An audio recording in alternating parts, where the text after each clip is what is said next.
I'm a patriot.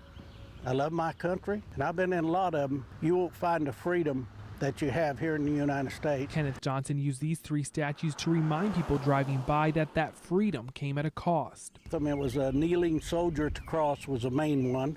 Gone. The man carrying a rifle.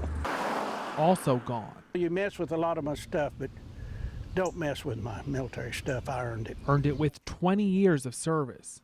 I was in special troops in Heidelberg, Germany for 6 years. I've got 1 year in Vietnam. For Johnson, the statues are a whole lot more than just chunks of concrete.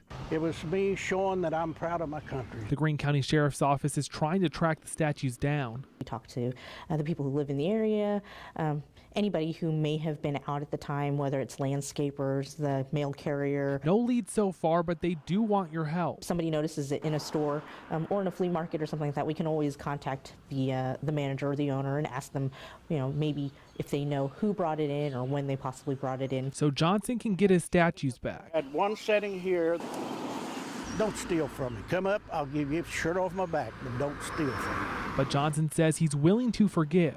If the person that took them returned them, I wouldn't be unhappy about it.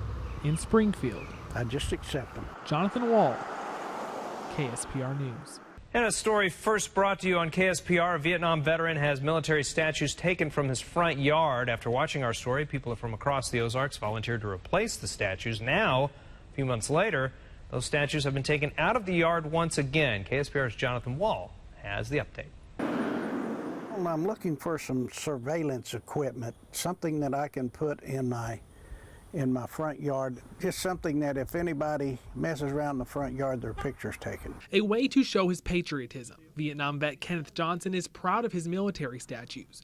But today when you drive past his home, once again they're gone. I've got them in my garage now. This time they were moved by Johnson as a last resort. This is where he found it, and someone had thrown it over here. All that's left in the garden are these fragments. I guess someone mischievous, or I don't know what they were. I got names for them I won't use, but took one of my statues and threw it in my neighbor's drive and busted it. So for now, all 3 statues sit in Johnson's garage, this one missing an arm. And I'm gonna put them up closer to my home, and I'm gonna put a security camera on them. So if anybody wants to mess with them, then they're gonna get their picture taken.